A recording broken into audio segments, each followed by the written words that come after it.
आखिर क्यों भगवान विष्णु को तुलसी से विवाह करना पड़ा था? तुलसी से जुड़ी एक कथा बहुत प्रचलित है। श्रीमद् देवी भागवत पुराण में एक बार शिव ने अपने तेज को समुद्र में फेंक दिया था। उससे एक महा तेजस्वी बालक ने जन्म लिया। यह बालक आगे चलकर जलंधर के नाम से पराक्रमी दैत्य राजा बना। इसकी राजधानी का नाम जलंधर नगरी था। दैत्यराज कालनेमी की कन्या वृंदा का विवाह जलंधर से हुआ। जलंधर महाराक्षस था। अपनी सत्ता के मद में चूर उसने माता लक्ष्मी को पाने की कामना से युद्ध किया, परंतु समुद्र से ही उत्पन्न होने के कारण माता लक्ष्मी ने उसे अपने भाई के रूप में स्वीकार किया। वहां से पराजित होकर वह देवी पार्वती को पाने की लालसा से कैलाश पर्वत गया। भगवान देवाधिदेव शिव का ही रूप धरकर माता पार्वती के समीप गया, परंतु मां ने अपने योग बल से उसे तुरंत पहचान लिया तथा वहां से अंतर्ध्यान हो गई। देवी पार्वती ने क्रुद्ध होकर सारा वृतांत भगवान विष्णु को सुनाया। जलंधर की पत्नी वृंदा अत्यंत पतिव्रता स्त्री थी। उसकी पतिव्रता धर्म की शक्ति से जलंधर ना तो मारा जाता था और ना ही पराजित होता था। इसीलिए जलंधर का नाश करने के लिए वृंदा के पतिव्रता धर्म को भंग करना बहुत जरूरी था। इसी कारण भगवान विष्णु ऋषि का वेश धारण कर वन में जा पहुंचे, जहां वृंदा अकेली भ्रमण कर रही थी।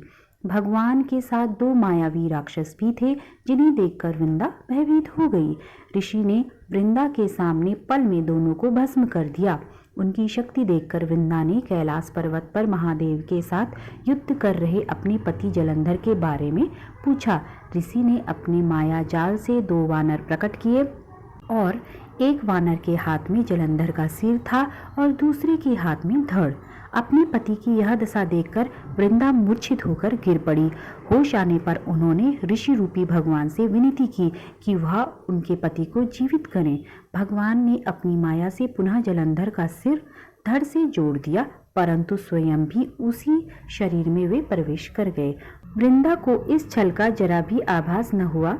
जलंधर बने भगवान के साथ वृंदा पतिव्रता का व्यवहार करने लगी, जिससे उसका सतीत्व भंग हो गया। ऐसा होते ही वृंदा का पति जालंधर युद्ध में हार गया।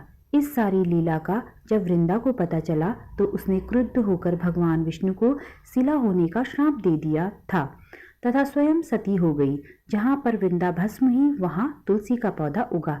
भगवान विष्णु ने वृंदा से कहा, हे वृंदा, तुम अपने सतीत्व के कारण मुझे लक्ष्मी से भी प्रिय हो, अतः अब तुलसी के रूप में तुम सदा मेरे साथ रहोगी।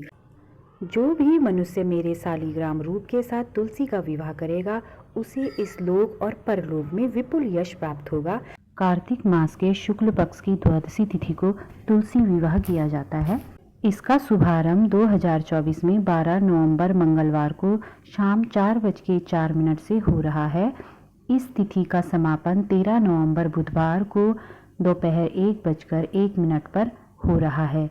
इस साल तुलसी विवाह का आयोजन 12 नवंबर मंगलवार को देव उठनी एकादशी के दिन होगा, क्योंकि उस दिन तुलसी विवाह के लिए एकादशी द्वादशी युक्त प्रदोष मुहूर्त प्राप्त हो रहा है।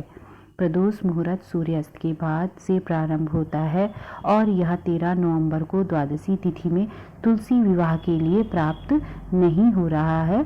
इसीलिए 12 नवंबर मंगलवार को ही देव उठनी एकादशी के दिन तुलसी माता का विवाह शालिग्राम के साथ किया जाएगा।